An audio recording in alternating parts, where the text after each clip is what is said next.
Bonjour à tous, je suis ravie de vous retrouver aujourd'hui pour vous présenter mon Daveluy Lenormand. Donc ça y est, je l'ai retrouvé, il était caché dans l'armoire entre deux Lenormand beaucoup plus grands, il avait glissé et c'est pour ça que j'avais du mal à le retrouver. Donc merci à tous ceux qui m'ont mis un commentaire pour m'aider à le retrouver, mais c'est bon, je l'ai enfin retrouvé. J'en profite pour vous faire sa présentation. Alors, le Daveluy Lenormand, je l'ai découvert sur un site de facsimilé de très anciens jeux de Petit Lenormand. C'est vrai qu'en tant que passionné du Petit Lenormand, il y a de très beaux nouveaux jeux, mais il y a aussi toujours cette envie, surtout quand on est historien, d'aller rechercher la version la plus ancienne. Et j'ai découvert des jeux vraiment magnifiques. Malheureusement, ils sont très chers et j'ai tout de suite craqué pour le Daveluy Lenormand, tout simplement parce que sur ce jeu, il y a des textes. Donc on est habitué sur le jeu de Cartamundi. Le Cartamundi, on est habitué à avoir les quatrains. Mais là, ce sont des textes. Donc j'ai voulu connaître ces textes, voir un petit peu la différence par rapport aux quatrains, avoir peut-être plus d'infos, et sachant qu'en plus le Cartamundi avec les quatrains date des années, alors les illustrations en 1901 et les quatrains ont été rajoutés par la suite. Celui-ci date de 1870, donc il est beaucoup plus ancien, donc forcément les textes sont vraiment des textes d'origine, on va dire, sûrement que les quatrains ont été formulés à partir de ces textes par la suite, je n'en sais rien, mais en tout cas, moi, ça m'a permis d'avoir une vision différente des textes d'autrefois, des significations d'autrefois des Petits Lenormand, et en plus, c'est un jeu qui appartient à Kathleen Matthews. Donc, Kathleen Matthews a fait elle-même un jeu avec un livre d'ailleurs très bien fait dans un petit coffret, et elle est très connue dans le domaine de la cartomancie. Elle est anglaise, ce jeu vient d'Angleterre, et il lui restait très peu d'exemplaires d'ailleurs quand j'ai commandé le mien. Donc on a toutes les explications dans un petit guidebook qui nous est envoyé avec, et qui est en plus signé par Kathleen avec un petit mot. Et moi, ce qui m'intéresse surtout, c'est l'histoire de ce jeu. Donc, ce sont surtout principalement les deux premières pages. Donc, on voit ici que c'est en 2010 qu'elle a mis la main sur une copie originale du Daveluy Lenormand qu'elle met en photo ici. Donc, ça va, elle avait l'air quand même assez bien conservée. Et elle nous explique que donc c'est un jeu qui est belge, puisque Daveluy, c'était le nom de la maison d'impression belge, donc, qui fabriquait ce jeu, et elle nous donne plein d'explications, etc., comment elle l'a retrouvé, donc la signification des cartes, et puis en effet elle nous explique qu'il y a des textes ici, il y a toute une partie ici, alors tout est expliqué en anglais, mais bon, avec Google Traduction ça va assez rapidement. Sur le reste des pages m'intéresse moins sur les significations des cartes. Donc voilà, ici on a voilà des informations concernant ces petits textes. Et moi, si vraiment j'ai investi dans ce petit jeu, c'est parce que j'avais besoin de retrouver les textes d'origine. Et je pense que Kathleen, c'est pareil. Je pense qu'elle a eu envie de retrouver ces textes d'origine.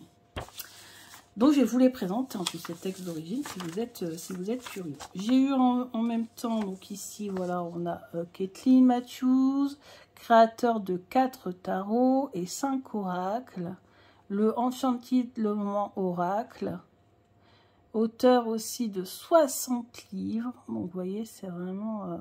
elle vit à Oxford, en Angleterre.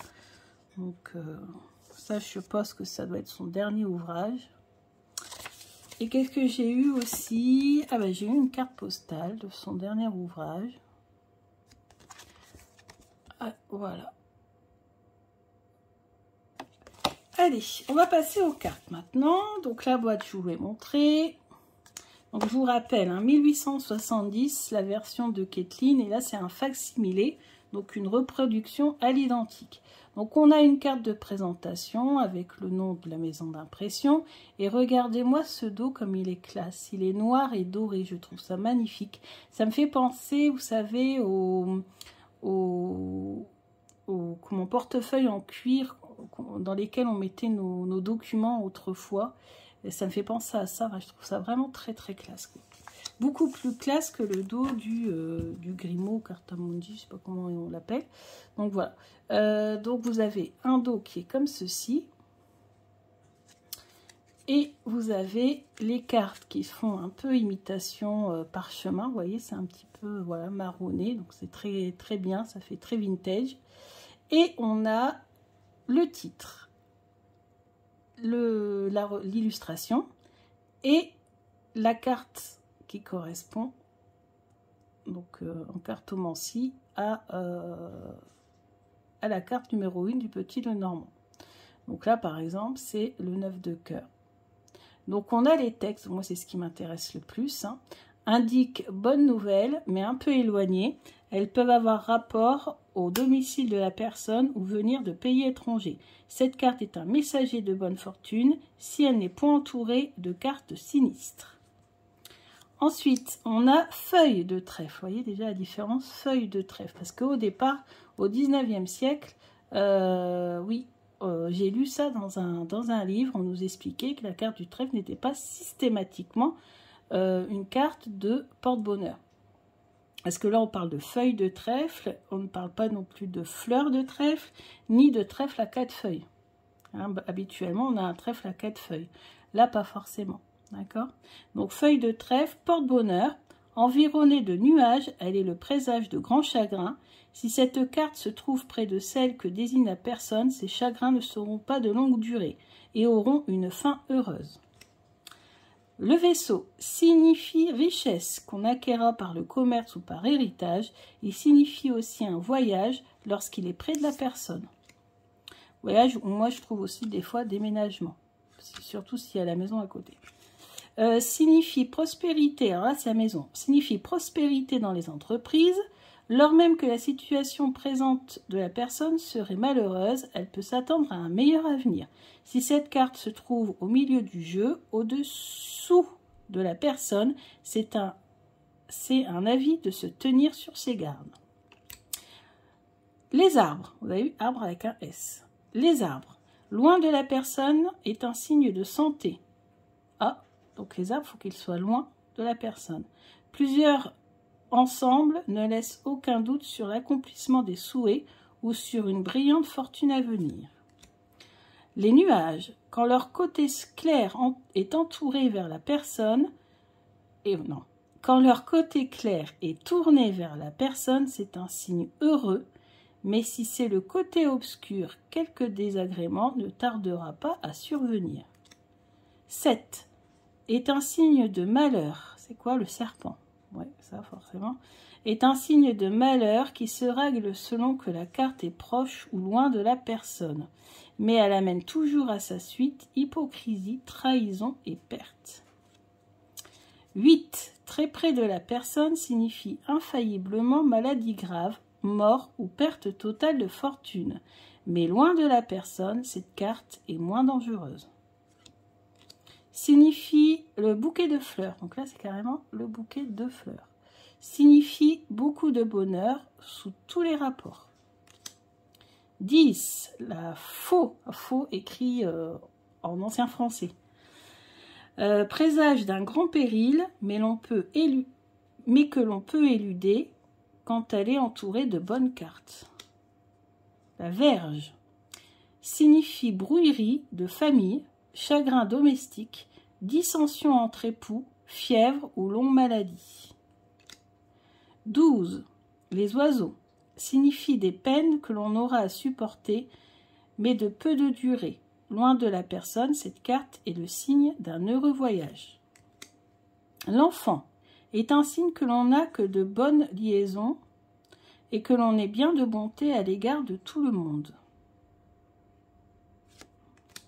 14. Le renard. Si cette carte est proche, il faut se garder des personnes avec lesquelles on est en relation, parce que quelques-unes cherchent à nous duper. Dans le cas contraire, il n'y a pas de danger. L'ours signifie bonheur et nous avertit en même temps qu'il faut éviter la société et surtout la conversation des personnes envieuses. 16. Confirme le bonheur dans toutes les entreprises, mais si elle est entourée de nuages, elle indique une longue suite de malheurs. 17. Cigogne. Près de la personne indique un changement de domicile actuel. À distance, elle marque que ce changement est retardé. 18. Très près assure une fidèle amitié. Bien loin, il indique trahison. Entouré de nuages, il avertit de ne pas se fier à ceux qui se disent nos amis. Donc le chien, voilà, ça dépend où il est placé. 19. La haute tour annonce une longue et heureuse vieillesse, mais entourée de nuages, elle annonce une maladie, même selon les circonstances, aussi la mort. Voilà, donc là c'est la cartomancie à l'ancienne. Bon. Personnellement, moi je vois jamais la mort dans les cartes, mais bon.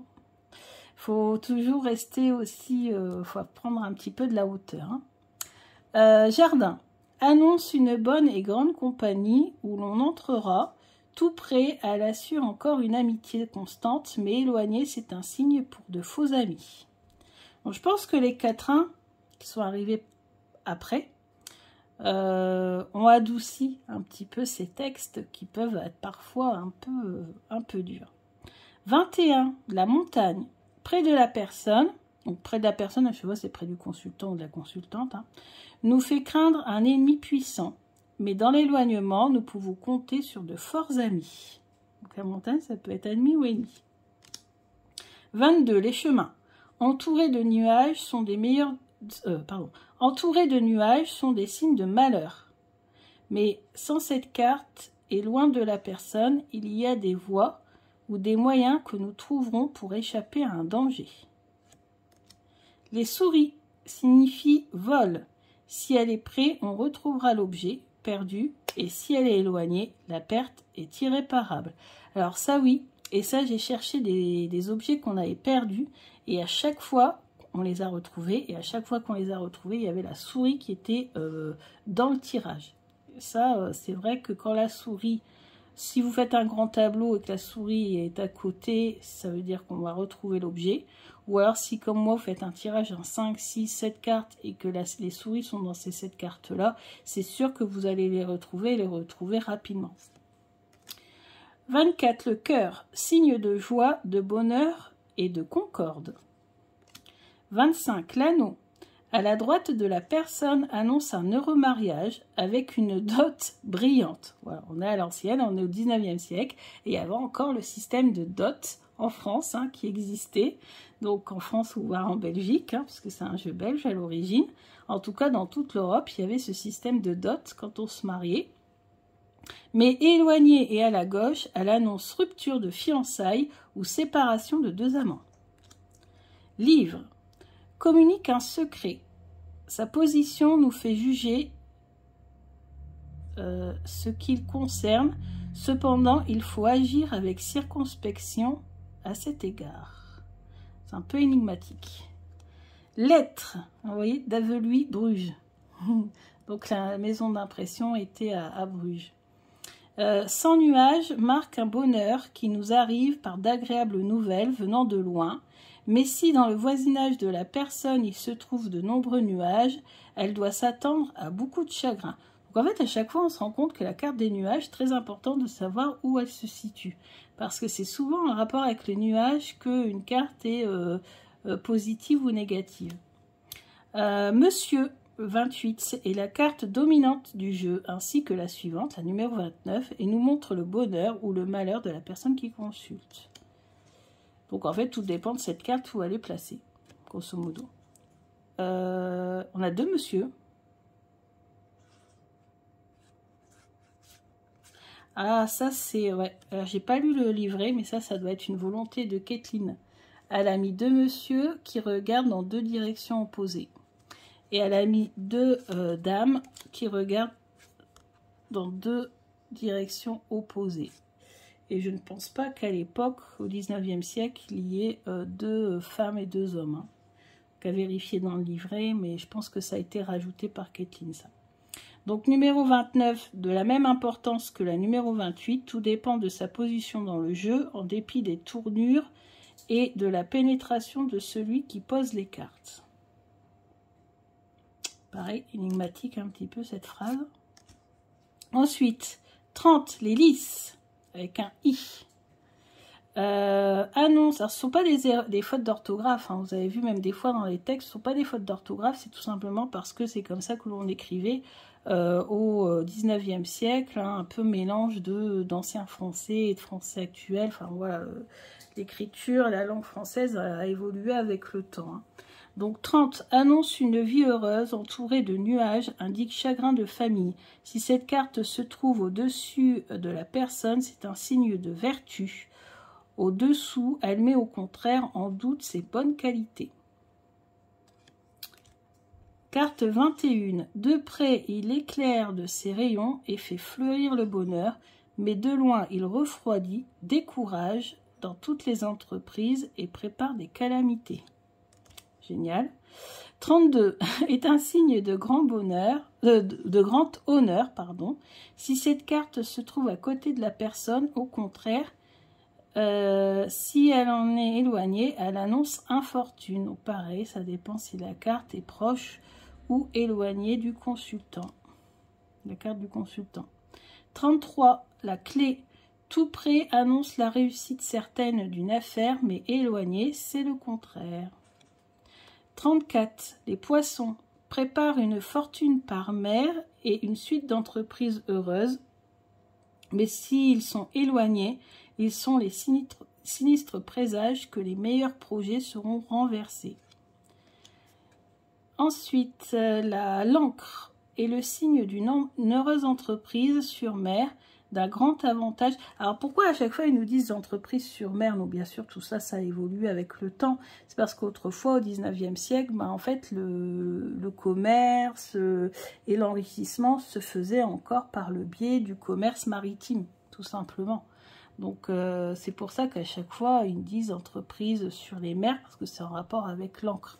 Mais bien sûr, nous, c'est toute forme de projet, en fait, si on veut. Donc, est le signe d'une heureuse entreprise sur mer, d'un grand avantage dans le commerce et d'un amour fidèle. Mais dans l'éloignement, il indique une erreur totale dans les idées et l'amour devient papillon. Et enfin, la croix est toujours un mauvais présage. Cependant, si elle est très près de la personne, il est vraisemblable que le malheur ne sera pas de longue durée. Donc, près du monsieur ou de la dame, ça veut dire que ce sont des malheurs ou des mauvais présages qui ne vont pas durer longtemps. Donc voilà. Donc en fait, on constate quand même que dans les textes, il y a quand même pas mal de négatifs. Hein. Donc, ouais. Je pense que ça pouvait faire peur à l'époque de consulter un petit Lenormand, parce que dans les textes, c'est pas toujours tout rose. Et je pense que peut-être les quatrains ont un peu atténué ça, en fait. Mais bon, je regrette pas du tout d'avoir un exemplaire de 1870 avec des textes d'origine, et en plus en français. S'ils avaient été en anglais, même de toute façon, ils n'auraient pas été en anglais, parce que principalement dans les années 1870, hein, c'était en France, Belgique, enfin, c'était un jeu qui était beaucoup utilisé en français. Bon, après, peut-être qu'il y avait des versions anglaises, hein, c'est possible à cette époque-là. Mais bon, voilà, en 1870, c'est un peu normal qu'on ait surtout des textes en français. Et c'est pour ça que je l'ai acheté, parce que si les textes avaient été en anglais, je pense pas que je me serais embêtée à l'acheter. Donc là, c'est vraiment pour avoir une version très ancienne, un fac-similé d'un jeu des années 1870. Je trouve que énergétiquement, c'est quand même bien de voir qu'est-ce qu'il était avant, qu'est-ce qu'il est devenu maintenant, en fait, voir un petit peu l'évolution. Bon, moi, comme je connais quand même assez bien la façon de vivre au 19e siècle, bon, j'arrive à m'adapter, hein, quand il parle de commerce sur mer, tout ça, bon, voilà, je m'adapte. Et c'est vrai que sinon, pour des débutants, ça serait pas facile. Les quatrains sont beaucoup plus faciles pour les débutants, je pense. Donc voilà, c'était pour vous présenter mon Daveluy Lenormand, donc un petit jeu de ma collection. Un de mes premiers facsimilés, mon tout premier facsimilé, c'est le Hurle Normand que vous pouvez avoir sur Amazon, vraiment pas très cher, hein, je crois qu'il est à 14 €, quelque chose comme ça. Qui est le jeu qui a servi de base, qui est conservé carrément dans un musée. C'est un jeu des années 1790, donc c'est le plus ancien Lenormand que l'on ait retrouvé, qui au départ était un jeu de société qu'on appelait le jeu de l'espoir. Je vous avais fait une vidéo sur la règle du jeu, de ce jeu de base, et ce jeu de société a été détourné pour en faire un jeu divinatoire. Donc voilà, donc vous avez le Hurle Normand si vous voulez vraiment avoir un facsimilé pas trop cher. Sinon forcément, celui-ci, je crois que je l'ai payé 35 livres. Et après vous avez une boutique sur internet qui vend que des facsimilés, mais ils sont très chers, ils sont à 40 $. En plus il y a 28 € de frais d'expédition, plus les frais de douane. Donc non, je pense pas. Au départ je voulais en faire une petite collection, mais finalement je ne le ferai pas parce que ça revient vraiment beaucoup trop cher, parce qu'ils viennent des États-Unis. Donc je me contenterai de ce d'Aveluy Lenormand, du Hurle Normand que j'ai déjà, et puis du Cartamundi pour avoir les quatrains, et puis c'est très bien. Donc voilà, donc j'espère que cette présentation vous a plu. En tout cas, un grand merci à Kathleen, parce que je suis très contente qu'elle m'ait dédicacé son livre, son petit livret là.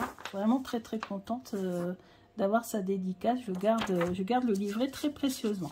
Voilà, je vous dis à bientôt et je vous fais de gros bisous.